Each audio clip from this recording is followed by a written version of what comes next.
Chapter 262. Second Meeting Part 2. The young woman wore a white evening dress that left her shoulders and arms exposed. It was embroidered with sapphires that emphasized her sky-blue eyes. She had a lively face and a bright smile. Her demeanor left Lith quite puzzled. "I'm sorry, do I know you?" The young woman looked somehow familiar, but no matter how much he focused, Lith couldn't recognize her. The only thing he knew was that she was quite well endowed. Her beauty was easily on Freya's level. "Did you really forget about me?" she said with a playful gaze. "Even though you were the only man that ever saw me naked?" She whispered while blushing on cue, hiding her face with a fan made of what looked like golden peacock's feathers. "She's the Marchioness' daughter. Don't you see the resemblance?" Solis pointed out. "Besides, it's true that so far most of the girls on Mogar are on the thin side.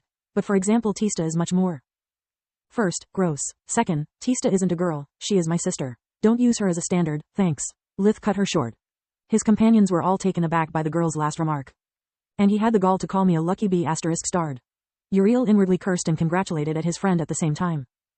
"I'm sorry, milady, I can't remember all of my patients, no matter how pleasing to the eye they are. I had too many." Lith gave her a small bow, pretending to not know who she was. Floria felt reassured by the patient part and threatened by everything else. Lith wasn't the kind of man to make false compliments. "How do you know I was your patient then?" She closed her fan, her expression inquisitive in a way that Journey didn't like at all. "You called me your savior. I'm no warrior, just a healer." While Lith played Sherlock Holmes again, his companions had a hard time repressing a burst of laughter at the blatant lie. "That and the other part," he whispered, made everything clear. "Brilliant." She clapped her hands while smiling non-stop. "A strong character, a bright mind, and an eye that doesn't stop just at a pretty dress. These are all traits that I appreciate in a man. Also, you were right, we were never properly introduced.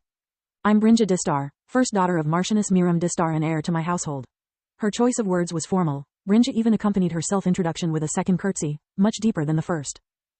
It was quite uncommon for the host to show so much respect to a guest met for the first time. That and her previous words worried Lith as much as they did Floria and Journey. Being wooed by the daughter of his patron sounded like a massive pain in the ****s. "Seems my big sister has a rival now." Freya inwardly smiled. That evening was getting more interesting by the second. "I'm Lith of Lucia. If next year I graduate I will still be just a mage." He gave her a deep bow while using modest words to belittle himself. "Well, for being just a mage you proved to be resourceful and brave. You even stood your ground against a self-entitled archmage. Or was it just recklessness?" she replied without backing down from her position.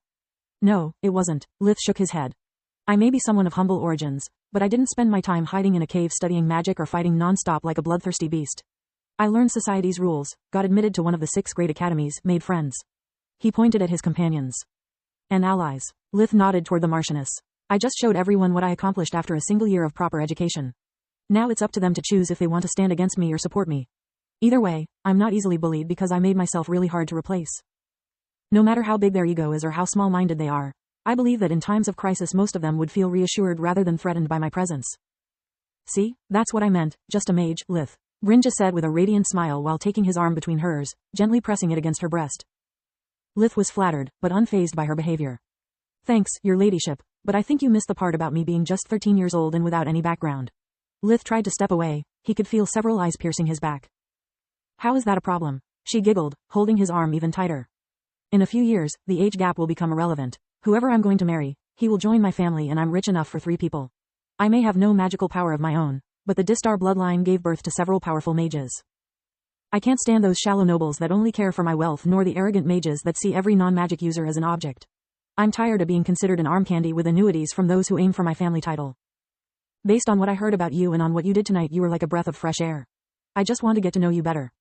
Her points were all valid, but Lith had no interest in any kind of relationship. What the heck, first Floria and now Brynja. Women in the New World are quite assertive, Lith thought. Maybe it's because here magic gives them an edge, Solis suggested. Or maybe it's just a cultural thing they have. Unlike Earth's Middle Ages on Mogar, women have the same opportunities as men. They can pass their last name and inherit their family's fortunes. Solis had a hard time not mentioning that she also would be assertive, if only she had the means to. Despite being brief, her experience with a body, first Lith's and then hers, had filled her with hope and confidence. At the same time, Solis had become quite impatient. "I wonder how many years will it take for me to get even that body made of light." She inwardly sighed in a corner of her mind, glad to have her privacy. "Until then, I can only cheer for Lith from the sidelines." Distar household, later that evening. After all of her guests had safely departed to their homes via the Marchioness' private warp gate, she could finally sit down in the armchair in her office and relax. After the bumpy start, everything had gone as planned. She took out a communication amulet, placing it in the middle of her desk. 4 blue magic crystals appeared from the corners of the solid white oak table, opening a secure channel with Queen Silpha. I hope you bring me good news, Miram. The Queen's stern face greeted her with a nod. Excellent news, Your Majesty. The Marchioness gave her a small bow.